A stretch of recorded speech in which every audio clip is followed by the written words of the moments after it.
we can see that the consequences that it has. So how has your relationship with social media changed now? Halfway through making the film, I completely stopped using all social media. One of Really? the big, completely stopped using it, and Wow. I don't use these platforms anymore. I was learning at the time about this particular technique that they use called a resurrection algorithm. And so if you're a heavy user and you stop using it, they literally consider you dead to them, and their goal is to resurrect you to get you to come back to the platform. And they start fishing with a lot of different things. And I was seeing emails coming in and all sorts of different styles and approaches and people and names and tagging and photos.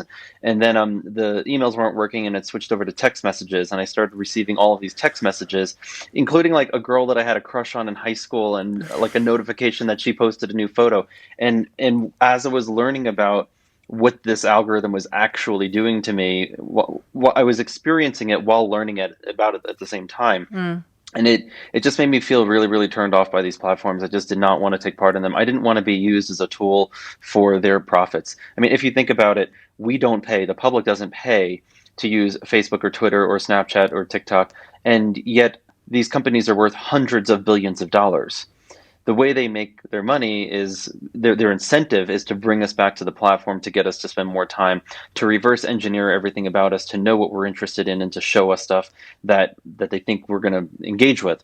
And that entire system, the incentive structure of that system, is what has led, what we now see has led to harms in mental health, harms with conspiracy theory and misinformation, harms with political polarization. Mm. And this is, in many ways, one of our subjects references it as a climate change of culture. This invisible force, these programmed codes and programmed software that are invisibly reshaping each and every one of our lives as we engage with these platforms on a daily basis. And that, I think, is a mental health issue, because I think if you are lonely or isolated, then I was struck by how your commentators were talking about rabbit holes, how YouTube in particular is always trying to get you to go down a rabbit hole. And I think when we look at people who have bought into conspiracy theories, whether they're about COVID or climate change or the earth being flat or whatever it is, we look at them and we think, how could anyone possibly be so stupid? But what we don't realize is that they didn't start that way, that they were kind of, it's an incremental process, isn't it? Where, first of all, they believe something that's quite plausible, and then they go further and further down. And it's a process of indoctrination and radicalization. And so I'm only saying as a woman, you'll realize why in a minute. As a woman, I watched that documentary, and my response to that was, I must immediately change my ways. I was watching it with my husband, who said, yeah, I can see how this affects other people and probably changes their behavior, but it doesn't impact me. And then I was talking to other people who watched the documentary, and there was this gender divide where all the women thought this is really scary, and all the men didn't believe that it had affected them.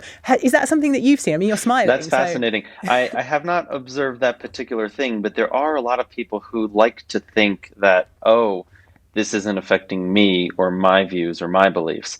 And we use this analogy in the film that Tristan Harris, a former design ethicist from Google, he talks about magic.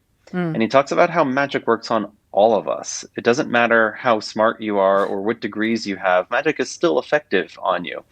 And in reality, these platforms have sort of performed a magic trick on all of us for the last decade or so. One of our subjects, Roger McNamee, says we each are in our own Truman Show. There are 2.7 billion Truman Shows operating out there. And so you don't even recognize or realize how the information that you've been fed over the last decade has been slowly drifting in any particular direction.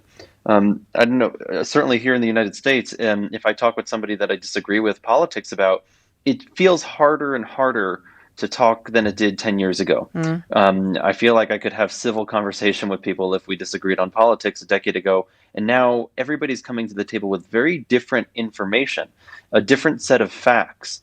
And the thesis that we provide in the film, and the way I think about it, is that it is because these social media platforms have given us customized news now for many, many years, right? You go to Facebook or Twitter or even, YouTube or Instagram even, and you're going to get information that is reinforcing your own worldview, and it is filtering out other perspectives that you might not normally, or you might normally see if you just read general news, but because you're getting them through these news feeds, they're being customized. The majority of Americans get some or most of their information, most of their news through social media, and it's startling to think how these platforms have reshaped our information ecosystem.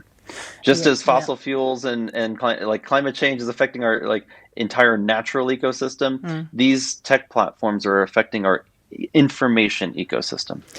And the final thing I wanted to ask you is, I do a lot of work with young people, and I'm very aware that if you demonize something, you lose them. So, we all had the sex ed teacher that was just like, don't have sex. And you kind of went, yeah, okay, whatever. And it's far more effective to say, look, I know you're going to have sex. Here's a safe, emotionally and physically healthy way to do it. So I've always worked on that basis with social media, that I would rather teach them how to use it safely and healthily.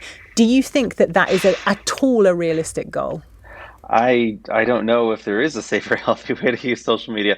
I mean, I say that somewhat in jest, in that, I think there are ways, if your livelihood depends on it, if your job depends on it, there are responsible ways to use it very intentionally. I personally have just chosen not to engage with these platforms at all. And I'm really, really worried about how youth are engaging with them and how their entire social circles are now shaped by these algorithms, right? It's not just a matter of me hanging out with my friends in the backyard. It is an entire social community whose evaluation of each other and respect and whether or not you fit in the group is being dictated in many ways by the mechanisms of these systems. So it's a real concern in my mind for youth and for Gen Z. We did have many young people watch the film. We were at a screening at Sundance pre-COVID, and a bunch of high school students came up to us afterwards, and it was like, this is our life. Yeah. Like, these are our daily lives. So, we live this experience every single day, and we see what's going on, and we see now how it's affecting us and manipulating us. And as a friend circle, they didn't want to take part in what these systems were, how they were affecting them, basically. So I think there is massive opportunity for people to sort of wake up. There's a line in the film, how do you wake up from the matrix when you don't know you're in the matrix? Yeah. The hope here is that people can then see this and understand what's going on, what's hiding on the other side of their screen, what is dictating and controlling the information they see on a daily basis, and to sort of use this as a wake-up call for all of us.